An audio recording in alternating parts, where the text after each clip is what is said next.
Well, let's talk about it. Let's get things moving. If you're in boot camp yesterday, Aizen, what'd you think about boot camp yesterday? The kickoff.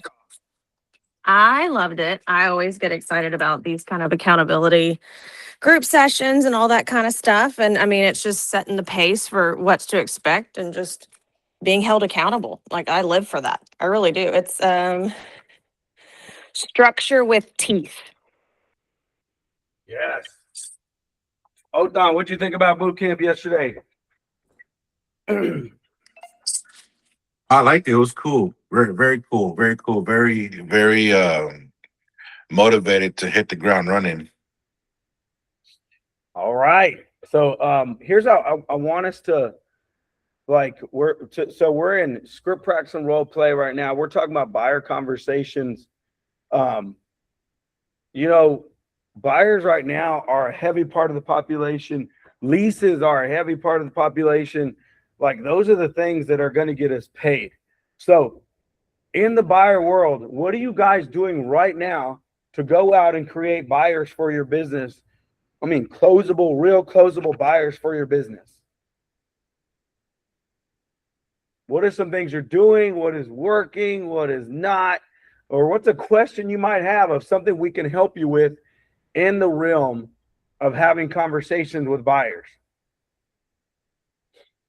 Anybody got any things to throw into the conversation? I've been getting some pushback with just the fluctuation of interest rates. I mean, I've been handling it with different objections and that kind of stuff. But I mean, that is, I think, something that we are starting to see. So what's that conversation like? Well, what are they saying? Is it who's saying it? What are they saying? I mean, I handled it with this particular buyer, although originally it was, well, the interest rates just went up a little bit. I'm going to wait a little bit longer until it comes back down. And I was like, okay, and what if it doesn't come back down? Like, I mean, with what we cannot predict the market, we cannot predict the future. It's a matter of, look, let's get it done right now. We can negotiate with the sellers in order to buy down some points back to where it was, if that's what is comfortable for you.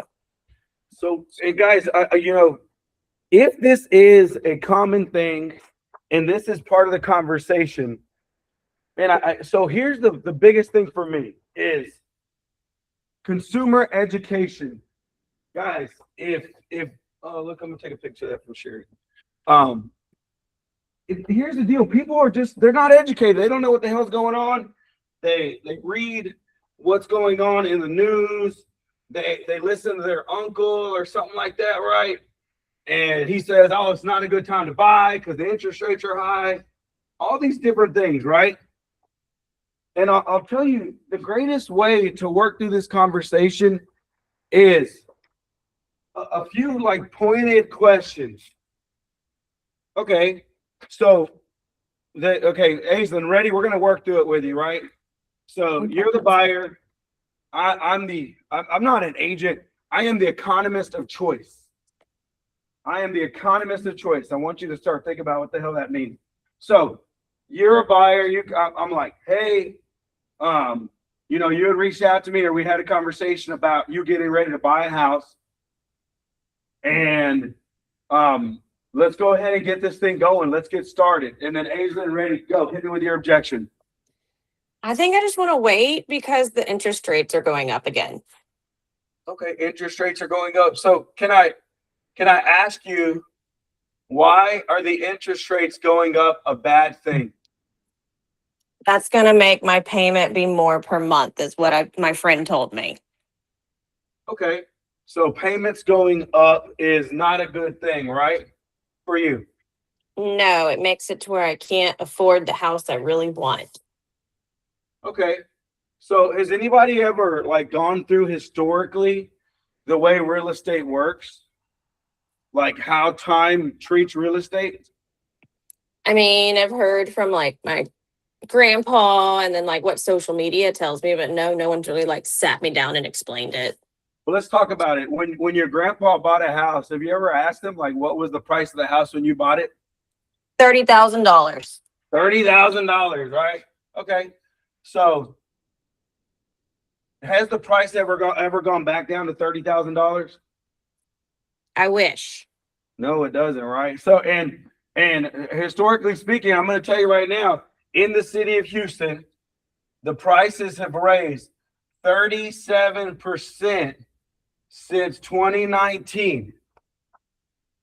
Prices are still going up. Are you aware of that? The prices go up every month, every year. Like, we're really not seeing any relief from pricing. Inflation is just going to keep on going. The cost of lettuce, the cost of gas, it's never gone down. It's always gone up. Can we agree on that? So if we go back 10 years, price from 10 years ago to now has gone up on everything. We go back 20 years, including real estate. We can both agree that price will continue to raise, right? Yes. Okay. So if we know the prices are going to continue to raise and they're really never going to go back down, would you rather pay more for a house, or would you rather just get lower interest, or what's the give and take here? I mean, I really would like the lower interest rate, yet I don't want to be paying more for a house at the same time. Yes. So, and here's the truth is, here's the hard part. Interest rate is one part of the payment. Let's talk about it. What are the main parts of payment? There's 4 pieces, right? What are they? Anybody? PITI. What's that? Somebody tell me. Principal, interest, taxes, insurance. In principal, interest, taxes, and insurance. And right now, what you're focusing on is one of the 4. So let's talk about all 4 of these. Principal is the amount you pay, right? Minus down payment. That's what your principal is going to be about, right? Okay. Yes. Interest is going to be your interest rate. You know that. We already talked about that. Taxes are going to be what the county hits you on, right? And the city and the school district and all the things, right? So taxes is a pretty big part of your payment too, right? So you have all those taxes, which is also based on a percentage. And then your insurance, another one, right? That's going to be based on a percentage, right? So if we know that prices always go up and they never come down, and they've gone up by 37% since 2019, let's just do a little bit of math. So it's 2019, we're in 2026. That number was actually through 2025. So 37% divided by 6 is about 6%. So what we can use strategically, structurally, like we can really talk about the trajectory of housing will go up in the Houston area about 6% over the next year.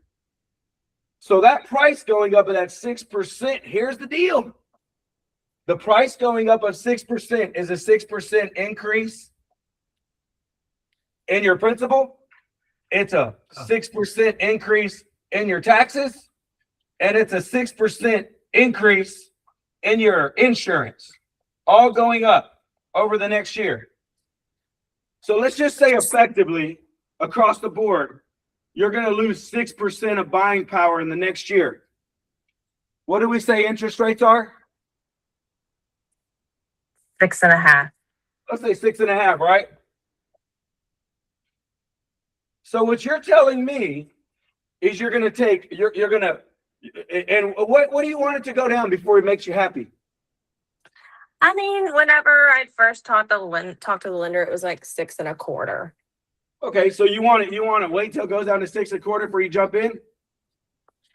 I mean, if it is the right home, yes.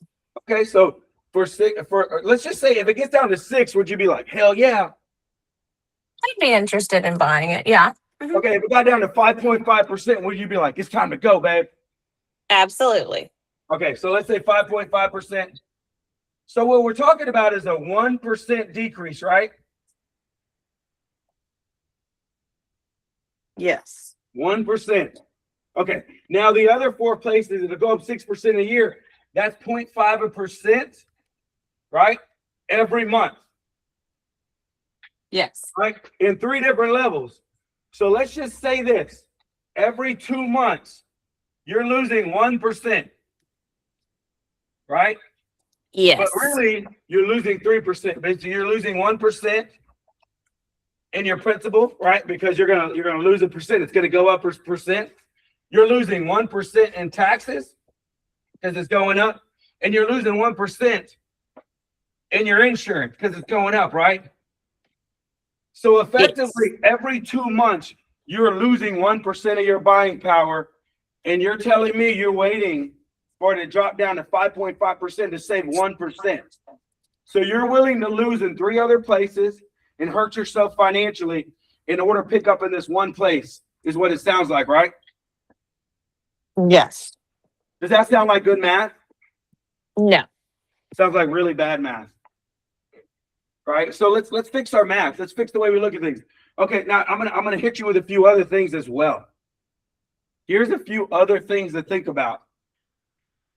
Let me ask you, you got this feeling of, I want to wait till the interest rates go down because they're too high, right? Yeah, just like what my friends and family are saying, and of course, social media and all that. So that's perfect, right? Your friends, your family, yourself. So your general population is saying it's not a good time to buy. Yes. So is it safe to say that the general population of the United States is probably agreeing? Yes. So if everybody else is afraid to buy, and there's still houses hitting the market right now, inventory in Houston is up like 13% over year, right? So there's more houses on the market. There's less buyers. Houses are sitting on the market longer. People are dropping their prices. Buyers are coming in and getting more closing costs. They're actually getting sellers to pay for interest rate buy down. So we can effectively right now get you your 1%, right? So if we know we can negotiate to get your interest rate down to 5.5% in an interest rate buy down or something close to it, even get you to 6. We could not lose 1% over the next 2 months because inflation is going to kick your ass. And we can go into a buyer's market because everybody is afraid when people run, right? So simple supply and demand, less buyers, more inventory typically means you can get a better deal, right? Yes, and I can kind of pick and choose what I want then. Yeah. So let me ask you, is it safe to listen to all your family and friends? Is it safe to do real freaking math and make a real decision that benefits your family? Well, that's why I'm talking with you, is to properly advise me on my home purchase. Yeah, so I'm going to tell you, speculation can kill the stock market, and speculation can absolutely kill a homeowner's dreams. I'll tell you right now, I've seen it happen and it breaks my heart. I see people wait in the same situation as you, and slowly but surely they're getting priced out of the market. So what's happening is they're saying, hey, I want to live in Pearland at this price. And here's the deal is, and this is not a knock on any other community, they're actually more like Alvin prices right now. They're actually more like Pasadena prices right now. Or they're lower square footage. You wanted a 2,000 square foot house. Now your budget is 1,700 square feet. So what's going to happen is you're either going to have to pick a new location or a smaller house or find some place that isn't in great condition. And you're going to have to start settling more and more as inflation keeps driving these prices up. So do you want to settle, or do you want to go in with some super buying power and negotiate to win right now? Because every day you wait, honestly, you're settling for less and less. Yeah, let's go. Okay. Guys, does that make sense? Does that help? Do we see the math in this? Have y'all covered this with people? Have y'all talked about this? Have y'all thought about this? Like, this is the reality of math. Here's the problem with most people's financial math. They look at one piece. They don't look at the full thing. Full math is so much more. There's so much more to the equation in almost everything you're doing when it comes to financial math. There's 10 more pieces to the equation. Yet the average consumer, to be honest with you, only looks at a small piece of the equation because they don't know any better. The cool thing about it is, man, you guys have so many tools in your hand. We have AI. You can go in and you can have AI help you do some of this research. Man, I challenge you to take what we have here, looking at the PITI. I challenge you to look at the data for our local markets, look at interest rates and how much they've gone up. Are they expected to come down? Look at speculation, right? Look at, based on trajectory from the last 2 or 3 years, or last 5 years, what has happened to the Houston market? How much will prices go up? Will interest rate, how much does the price going up affect my monthly payment and my affordability? And how much does interest rate affect my monthly payment and affordability based on the mathematics in the greater Houston market? Shit, you can get even more detailed. Where you want to live based on my mathematics of living in Pearland at a 1,800 square foot house or a 3,000, whatever it is. Throw it in there and let ChatGPT tell you the truth. Let Claude tell you the truth. Let Gemini tell you the truth of the math. Because most of us are working with really shitty math. But here's the deal is, look, how long did it take me? Most of you guys, can y'all agree that this is math that nobody's walked you through yet? Nobody's really shown it to you this way? Instead, you're battling with this when you should be battling with all of this. You're looking at 1/10 to 1/4 of the equation when you should be looking at more. We got to open our eyes to the truth of the math. And here's the deal is, there's nothing bad about math. There's nothing bad about financials. Math and financials become a bad thing when you run from it, when you're afraid of it, when you don't want to talk about it. That's what happens. So we have to bring the real conversation and talk about real math and money to people. It may be hard to tell somebody, you were looking at Pearland in a 2,000 square foot budget and a home that was built in the 90s. When I got to be real, you should be looking at Alvin in an 1,800 square foot budget in a home that was built in the 70s. That's fucking reality. And it hurts. And it sucks. You got to make a decision. Are you going to sacrifice to live in this community? Or are you going to make a financial decision? Or are you going to cut other costs to do this? Or are you going to, you got to weigh it. And here's the deal is, my job isn't to tell you what to do. My job is to give you the real math so you can make real decisions about your home ownership. This is the real math. Anybody want to weigh in on this? This is an amazing buyer conversation because they're just listening to the headlines. Inflation is up, gas is up, lettuce is up, food. It's true, it is. And there's more to the equation. And every family's different. Some people are okay with being mortgage broke. They're like, man, I don't care. I'm not going to go on a vacation. I stay in my house. I live in my living room.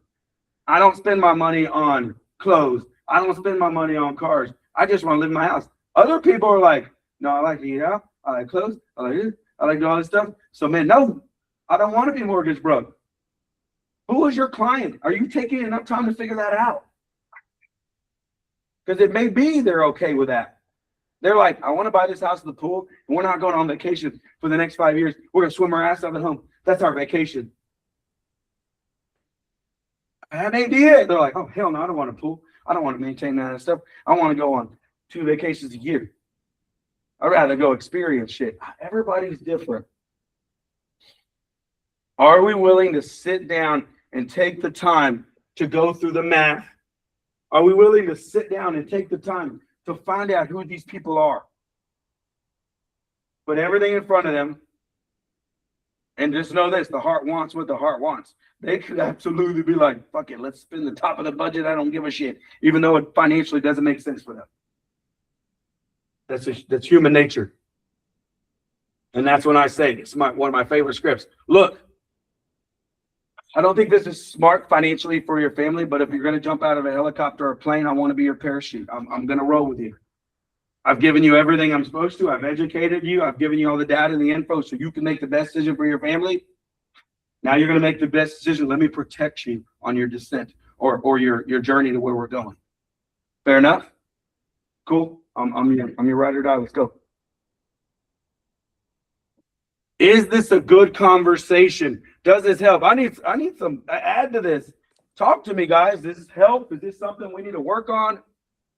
So I actually, why I brought up this objection, and I mean, I literally like flipped my computer around and showed them our tools in HAR of like the projections and year over year of how it steadily has increased and whatnot, and just the overall just math of it. And then we talked to the lender and basically was like, hey, look, if we can get the seller to do this, this, and this, and we can buy down this, this, and this, then hey, look, you're exactly where you want to be. Oh. And that's what, but you got it, guys, asking the questions to help them, because when they first come to you and say interest rates are too high, you don't want to automatically go in and say you're wrong. Interest rates are just fine, and you don't want to fight them on it. You want to take them on a journey, and this journey is a slow roll. And the journey is asking them, let me ask you, where did you get your data from? Let me ask you, have you ever bought a house before? Okay, have you ever really looked at all the math? Has anybody sat down and spent the time to show you 100% of all the math of home buying? No. Okay. Would it be okay if we sat down and we really went through all the math of home buying, so you could really make a solid decision based on everything and not just based on what your uncle told you or your neighbor or the media, which is always full of shit? All right. Most of the time, a lot of the media that you're getting and the knowledge information you're getting is national media. Can we agree that California and New York and Boston and Arizona and New Mexico and Florida are not the same as Texas? Can we agree on that? Texas is Texas. Can we agree Austin, Dallas, and San Antonio and Houston are not the same? Houston is different. Can we agree that Pearland, Pasadena, Alvin, Houston, Katy, and the Woodlands are all totally different areas? Awesome. I'm going to ask you to turn the fucking media off and get with me, and let's talk about real shit. Is that fair? Great. That's what we're going to do. I'm going to guide you with real numbers and real data so you can make a real decision for your family. Is that okay? Fantastic. That's what we're doing. Questions, comments, concerns, anything you want to add to this conversation? I'm going to leave it open for a minute. I need at least one or two people to either add a comment or add a question, something added to this conversation.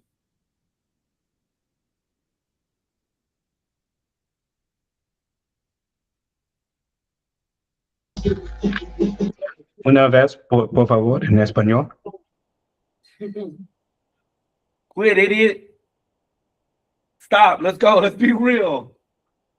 Guys, anything you want to add to? And I got to tell you, like right now when it's silent and nobody's saying anything, like I enjoy this. Like people are like, oh, this is awkward. No, guys, silence can do some heavy lifting. Let it do what it does. Maybe it's time for you to marinate in silence so you can think about this in your processing. Maybe you're not going to say anything, but it's a good thought process time.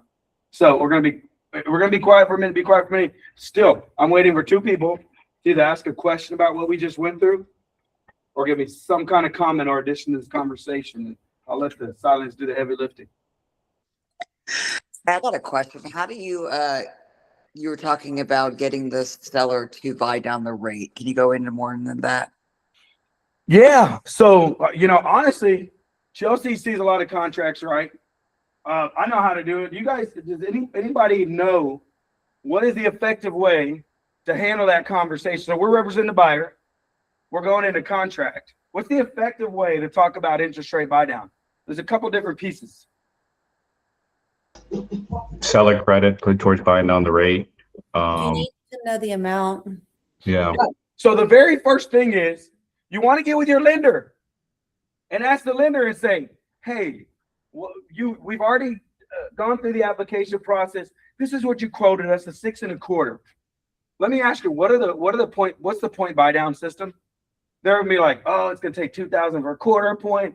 Oh, it's 5,000 for a full point. Like they can give you the math. I'm just throwing crap out there. The 5,000 for a whole point is kind of crazy. But they'll give you the math. You can buy down 0.08 of a point for this much money. Okay, and what's the maximum we can buy down?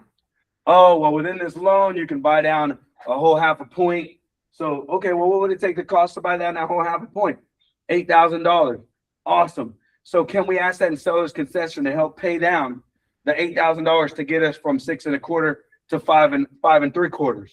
Yeah, that's doable, man. Okay, great. Now you got to look at the other things too. Well, they also need closing costs.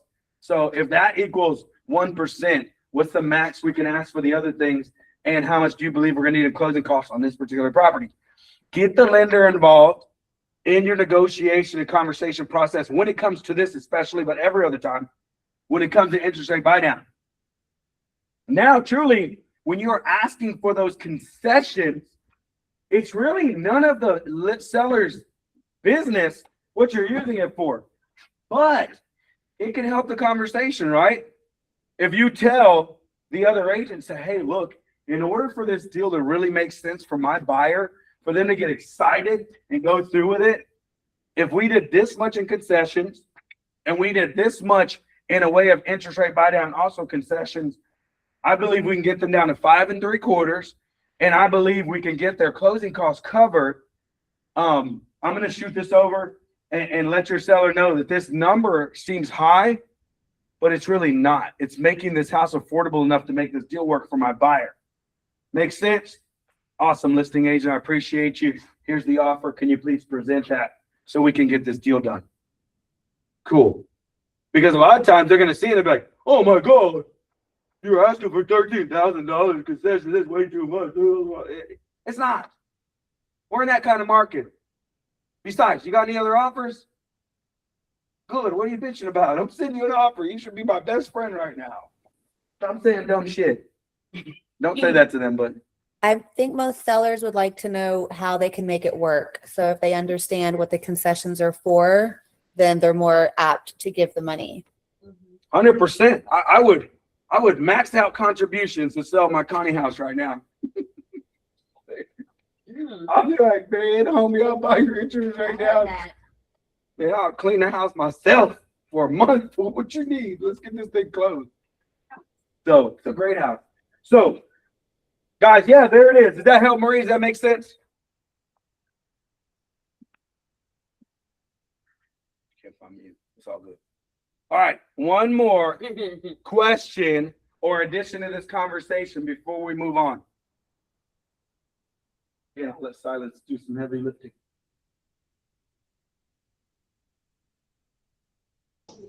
Don't be afraid to talk to your lender about adjustable rates too. A 5/1 or something like that. You never know. It might work. Someone that Hey, lender, my buyer is really stuck on the interest rate.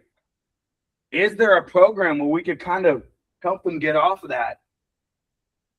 Well, we can have it lowered and it may adjust later, but at that point, we may do a refinance. Or if we really feel like the interest rates are go down, this might be a benefit to them.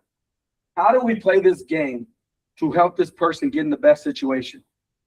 Now, I'll tell you, adjustable rates, they scary as shit, right? Who knows what's going to happen? So, just something to talk about. Just get creative. What kind of programs do you have? How do we make this deal work? All right, good, great. Did this conversation help? Does it make sense? Yeah. Okay, good deal. All right, it is Tuesday. We're already at 8:30. What are gratitude and bucket fillers? I need at least a handful of gratitude and bucket fillers. What y'all got? I have two. One is for Sandra. She had sent me some information on a seminar last week, and like I just registered for it, and I didn't really look too much into it, but I was like, she took the time and thought of me, so she must have thought it was important too, you know. And so I just registered for it right away without looking too much into it. And it's for the next 5 days in the evening or whatever. And I'm so glad that I did, because I've learned so much from just the webinar and everything that it's sharing. And I'm just thankful for those that, you know, that she thought of that and shared it with me and for that opportunity. Mm-hmm. So thank you for that. And Let's go. once Lottie, just with everything, you know, with her having the idea of the AEA Community Cares and everything we put together and have started doing, yesterday whooped my ever living butt. But it was such a beautiful experience, and I'm super excited for the rest of the summer. And just everybody that has sponsored and participated, like, has truly made it happen. And so I'm just excited for the rest of the summer and what it looks like. So first off, thank you guys for doing that. Second, how many of y'all know what AEA Community Cares really is? Does everybody know what it is? Anybody's like, what is that? Y'all are awfully quiet today. So here's the deal. You know, this is a marketing piece right here. Guys, a handful of people, I believe, Robin, Glotty, Chelsea, who else helped you on here? Delana, there's Delana right there. And Christine. So about 5 people. Renata. Okay, so you got about 6 people out of about 90 something agents in our office, right? So let me ask you, how much contribution or involvement did you get from everybody else outside of like the 6 core? We've got a couple sponsors. Melissa was there yesterday. Lori is donating, and Lori was there to assist us yesterday morning. So we've gotten a couple people. Yeah. Jeanette, I know, has gotten with Clarissa, and so we have a couple. So I want this to keep rolling and gain steam. I honestly haven't been involved enough. I want to make sure we market this, we get it to all the agents. Guys, if we all pitched in $5, just $5, I'm not asking for 20, I'm not asking for 30, but if everybody pitched in $5, I mean, do the math on that. What's let's just say 80 times 5. How much does it cost of one meal? Let's say that. 400. Yeah, we're at about $4 a meal. $4 a meal. So 400 divided by 4 means we can feed 100 kids. Hey, I have an idea. 60. What you got, Whitney? In the past, we used to, and this is just like completely voluntary, right? So like, I want to give back, but like, I think the best way to do it is like at every closing, you have like a KW did it too. Yeah, like you just take it out of the CDA. Like I would be happy to like every closing donate $25 to AEA or the community cares. Like, so there you go. So Glotty, Delana, guys, there's a great idea right there. If we gave the option and put it in front of all the agents that every time they had a closing, they could choose a contribution, $5, $25, $100, whatever you want it to be. And I believe that, I mean, it's an easier option for an agent. And it's also an option to make sure that this program stays funded, because it's a very amazing program. I won't even lie to you. I was one of those kids. I remember car would pull up, we get our little paper bag, it'd have a ham sandwich. It was like that butt egg ham, like really thin, cheap ham. I didn't give a shit. It had cheese, right? I got a mayonnaise packet, an orange, and a bag of Fritos. And I'll never forget it. I'll never forget it. It happened like 2 times a week during the summer. And when we lived in that apartment complex off of Telephone Road, guys, it was great. Like all the kids would come running outside. And honestly, I'm like, I never even seen half these damn kids. Some of y'all don't live in this apartment. What are y'all doing here? But nobody cared. Like I think people invited their family over during. They're like, hey, take all the cousins, man. We got the free meal coming tomorrow. Whatever. But guys, this is a great thing. It impacts as an adult. 30 seconds later. Ozzy, I do want to say too that we're super transparent. So it's yes, there's one account, but it's linked to our email, and all 6 of us have access to who sponsors, who provides, the money. We all let each other know. We have one card that we all use for the food and any supplies that we need. When somebody sponsors, we're taking notes, and we definitely appreciate it, and we will put it out there as well. So, I mean, yesterday we did 35, and literally Chelsea had to run to Fiesta and get some more sandwich meat and bread, and we ended up feeding 60 kids. And that's our first day. I can't even imagine Wednesday or next week or the rest of the month. I mean, it's amazing. And then secondary, they're already registering their kids to our emails because we're going to help sponsor backpacks for the school. I still have to get with the principal on the size and things of that nature, but they're registering their kids based on name, age, school, and so that way we know, that they have to be obviously school age group. So yeah, and I mean the girls did a wonderful job. They jumped in. Chelsea, Delana, and not everybody. Robin, they jumped in. They did wonderfully. They were with the kids. They spoke to the parents. They went to the cars. Man, I'm blown away, and I'm so grateful to them. They did wonderful. I couldn't ask for a better committee. Let's go.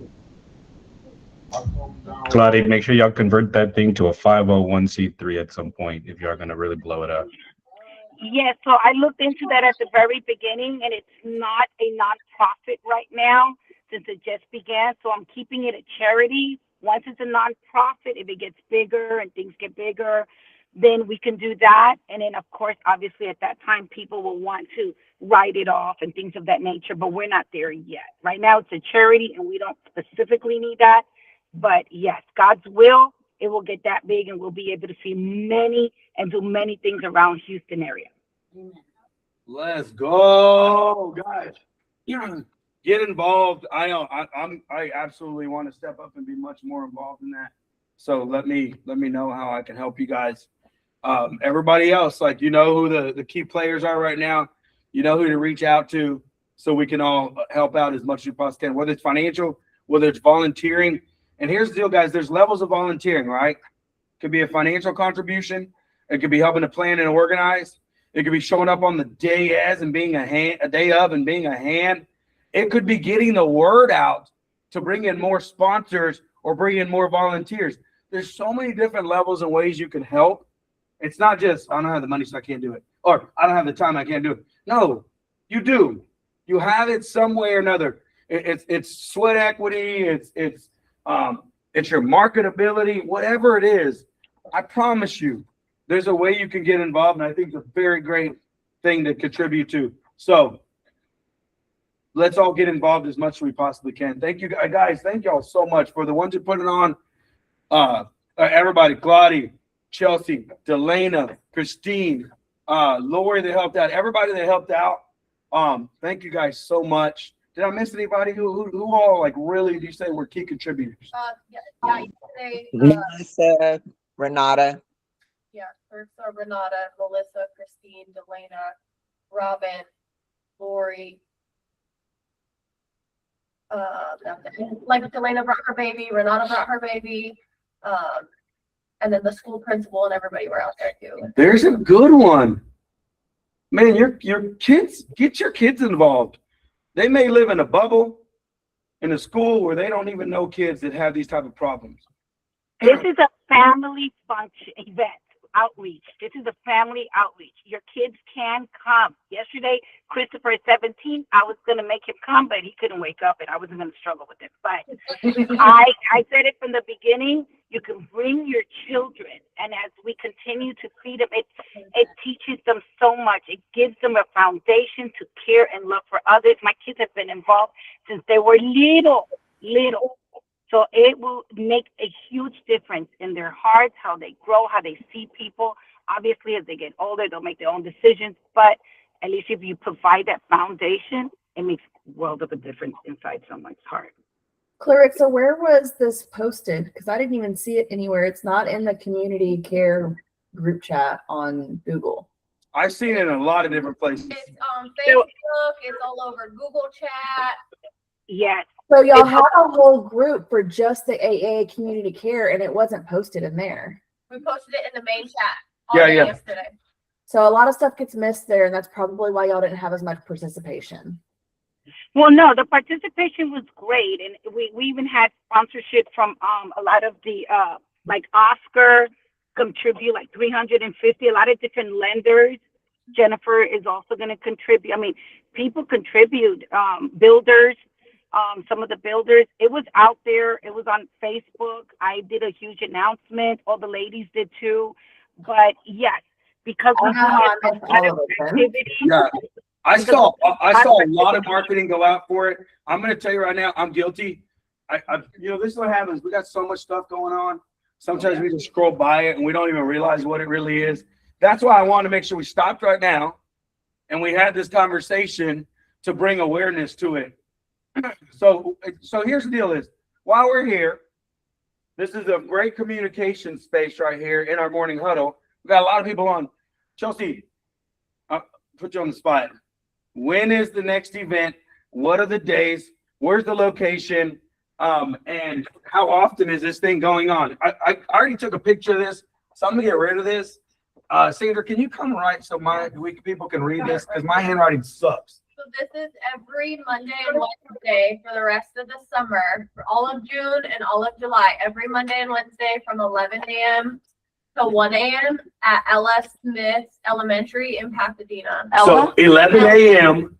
to 1 p.m. Mondays and Wednesdays. From what months is it in? June and July. All June and July. This might be a requirement for boot camp people. Woo! This might be one of those things. Okay, all June. And I already attend, so I'm good. So you got points. LF. LF Smith. Smith Elementary. It's 2703 Perez. 2703. It's literally 25 minutes from the office. And off of Spencer. Mhm. Correct. 703 Perez, Pasadena. Yeah, they can. Okay. So here we go.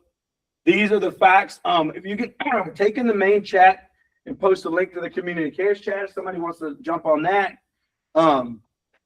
Post a flyer again in the main chat. I'm gonna take a picture of this because sometimes it's got to look funny, right? It can't look like a flyer because people miss flyers. This might be the best way to give people, hey, Claudia. Yeah. So the flyer, I mean, we got the flyer. It's been out there. We've seen it. Now I'm going to post this little image right here to our complete Google Meets main chat. It's on Telemundo. Clarix is on Telemundo like every 9 o'clock talking about it. That's how I found out about it. This boy like a You, child. I think I called you. This dude is a straight up child. I love you, Joe. Okay, so I just posted the picture. Hopefully it sticks. It's sitting right now. Okay, there it is. And you can see Sandra's hand in there. That may get more people to pay attention to it. My hand? Yeah, that's how marketing works, homie. So that's it, guys. You if you don't mind, right underneath that picture I just posted, if you have the community cares contact list, like who's in charge of this or who's the main people to reach out to and their numbers, put it there. You want more information? Reach out to us. Let's get it. Anything else to add to that? Anything else? Is it a Thank bad you, guys. idea to put it on the calendar? No, that could be a great thing. Whitney, you want to put that on the calendar for everybody? Ozzy. Hey, I love doing shit like this. I love ideas, and I love whenever somebody says, "Hey, we should do this." I'm like, "Why don't you do that? Why don't you take charge and do that?" I will tag irony if that's what you mean. Hey! I'm not saying don't use your resources. I like that, Whitney.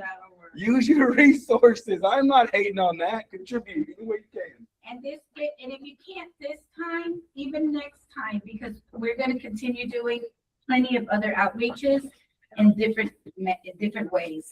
So guys, we're always open. put on your calendar and say how many times. So we've got 1, 2, 3, 4, 5, 6. We probably got like 8 more times this month that you can volunteer for this, or you could show up and help for this, or contribute for this. So you don't have to go to all 8. And you don't have to feel guilty if you don't show up to all 8. Just say, this is what I can do. You can show up to 1, awesome. You can show up to 8, awesome. You can show up to 3, 5, whatever it is. Guys, it's just about showing up. And I'm pretty sure they could use more hands. Like, that's one thing about a volunteer organization. Man, the solve all is more people. Well, I had a buyer conversation yesterday, and their son, and my client, well, now because she signed, so my future client told me, hey, I got a son that's going to graduate and he has to volunteer in, because they read it on my consultation and on my buyer's presentation, and they is he okay to volunteer? And I told them, obviously, because this is a rule that I put across the board, let me talk to my committee, and then absolutely I'll get back with you, and then we will we'll discuss it. So I said, are you willing to drive him from Cypress to Pasadena? She said, I'm willing to drive him. I said, okay. She said, as long as you can give him something for his school that says he's volunteering. Absolutely. Yeah. Let's go to the committee and I'll get with you by Wednesday or the end of the week. She said, okay. A lot of kids need volunteer hours. Heck yeah. Tiffany, you got your hand raised. What you got? Yes. So I do have my 501, so I can get the tax write-off for the sponsors. I just need to know what all is needed. And then how much in advance do you need to know? Like if I need to give you, like, okay, if I got a sponsor for XYZ, how much time frame do you need? Right now. So in order for it to be work for this organization, the 501c3 has to be for this organization. Mm-hmm. So if you want to collect data and stuff and run it through your 501c3 for whatever you want to do, that's up to you. But for this organization has to have its own. When we get to that point, we really want to do that for it to matter to this organization.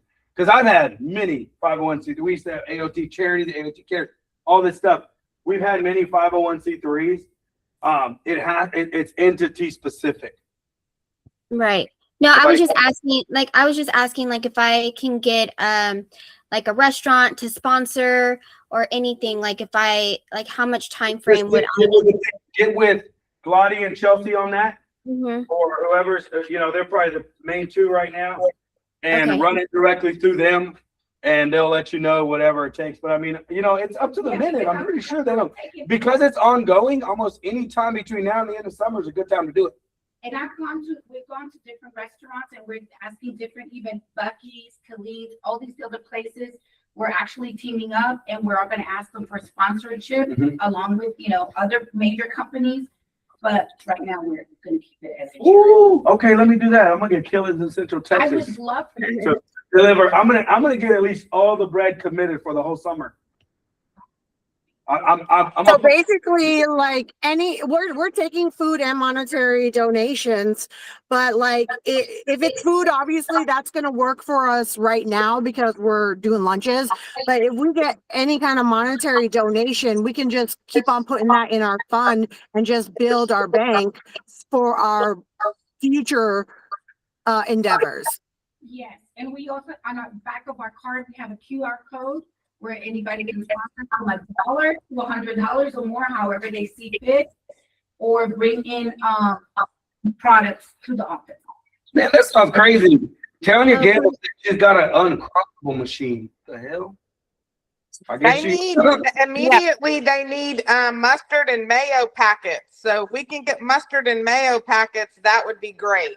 Don't we have like a million in the fridge? I'm gonna go to all the Chick-fil-A's. No, we don't need that. So yeah, I have two uncrustable machines, and I'd like to donate.